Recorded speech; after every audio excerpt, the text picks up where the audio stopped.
Kita jelajahi dulu pelan-pelan. Saya bilang tadi Al-Kindi berat sekali memperkenalkan tradisi filsafat khususnya Yunani ke dunia Islam.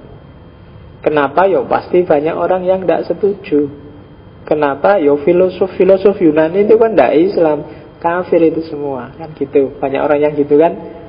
Ngapain sih ikut Barat? Barat itu kan kafir. Mbok ikut yang Islam aja.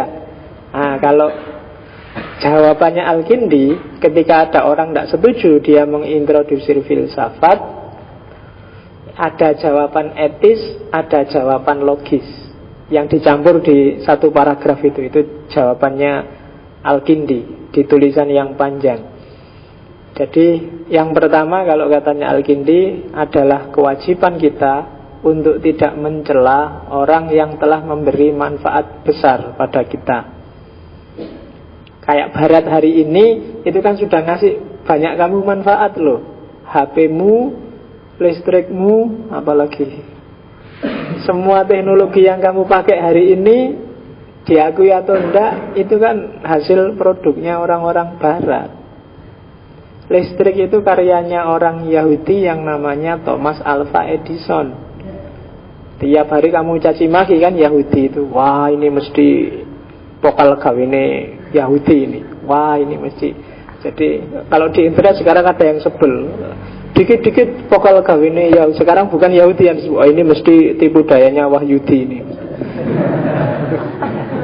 Jadi sekarang diketawain kamu kalau bilang Yahudi dipelesetkan jadi Wahyudi. Wah ini Wahyudi ini mesti yang rekayasanya. Kamu boleh nggak setuju pada mereka, kamu boleh nggak suka pada mereka, tapi kalau kamu sudah mengambil manfaat dari mereka, ya jangan dicaci maki dong. Itu bahasanya Al-Kindi. Meskipun para filosof itu tidak berhasil mencapai kebenaran, maksudnya kebenaran puncak, nggak bisa ketemu Tuhan, nggak bisa seperti kita yang kenal Allah, nggak bisa seperti kita yang ikut Nabi Muhammad, tapi mereka telah memberikan buah pikiran bagi kita, sehingga menjadi jalan dan alat untuk mengetahui banyak hal yang mereka sendiri belum capai. Ya, dengan bantuan filsafat Yunani kan nanti bangunan ilmu kalam jadi luar biasa. Keimanan yang selama ini hanya ikut-ikutan terus jadi rasional sekarang. Dengan bantuan Barat hari ini yang seperti itu, kita kan dapat manfaat luar biasa. Coba ngaji filsafat ini nggak ada bantuan Barat dengan laptop, dengan PowerPoint, dengan Microsoft, dengan itu. Kamu kan pontang-panting kalau aku nggawa buku Al-Kindi dalam bahasa Arab terus kita baca bareng-bareng, kamu mesti tobat. Bahasa Arab ora ngerti, apalagi pakai model ngaji pelan-pelan, sak kata kayak di pesantren mesti lama. Mungkin kamu bosen. Dan kita bisa ngaji seperti ini agak nyaman, agak santai sambil lesehan, ada tulisannya bahasa Indonesia santai. Itu kan jasanya Microsoft, jasanya orang-orang Barat. Dengan orang Barat yang tidak ngerti agama, kita pakai dia sehingga kita bisa nyampe ke puncak pengetahuan agama kita. Itu jasanya mereka.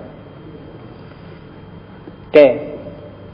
Jangan salah katanya Al-Kindi, para filosof juga menyadari bahwa tak seorang pun dapat mencapai kebenaran yang sempurna dengan upaya sendiri. Jadi ini kata lainnya adalah jangan salah kita nyalah-nyalahkan mereka. Sebenarnya mereka juga bukan objek yang tertutup, mereka subjek yang terbuka. Kenapa mereka pikirannya kok bagi kamu kafir, bagi kamu sesat? Itu karena memang kapasitas mereka cuma seperti itu, anak sejarahnya. Tapi mereka sebenarnya terbuka, mereka sadar bahwa mereka terbatas. Tidak ada satu filosof pun yang sombong dengan pengetahuannya. Pasti mereka menyarankan kalau ada wawasan baru yang lebih bagus, lebih cerdas, pasti juga diterima. Oke, nah tugas kita adalah tadi mengumpulkan hikmah yang tercecer di mana-mana. Mungkin kita hanya dapat memperoleh sedikit, tetapi bisa dihimpun butir-butir yang sedikit itu, dan akhirnya akan jadi bukit. Kemarin kamu belajar Sartre, belajar Heidegger, belajar Iqbal, belajar Kierkegaard. Di balik ajaran-ajaran mereka pasti ada mutiara-mutiara kecil. Kumpulkan itu, bikin bukitmu sendiri. Itu sarannya Al-Kindi. Ada banyak pengetahuan, ada banyak wawasan baru dari para filosof. Kumpulkan itu, bikin bukitmu sendiri. Jangan kamu marah-marah, oh ini kok mikirnya gitu loh, ya kamu bikin sendiri. Mereka sesuai dengan keterbatasan mereka. Nah, itu jawaban Al-Kindi terhadap orang yang mengkritik filsafat Yunani. Saya kutip ini karena mungkin berguna hari ini. Banyak orang yang mengkritik Barat, tapi sebenarnya dia gayanya ya gaya Barat.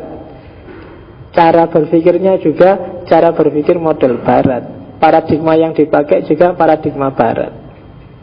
Mereka memanfaatkan Barat, tapi juga mencaci maki Barat. Itu yang diingatkan oleh Al-Kindi. Lu tidak setuju, tidak apa-apa sama Barat, tapi jangan maki-maki. Toh dia berjasa padamu.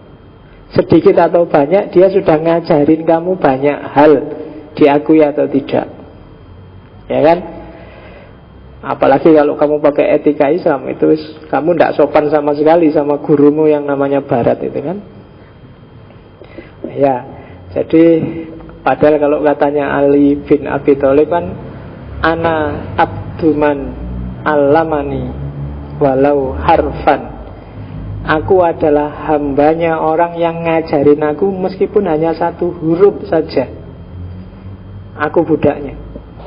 Oh itu kalau pakai itu, oh, kamu jadi budaknya Barat sekarang. Meskipun kamu sebenarnya juga budaknya Barat, sadar nggak sadar.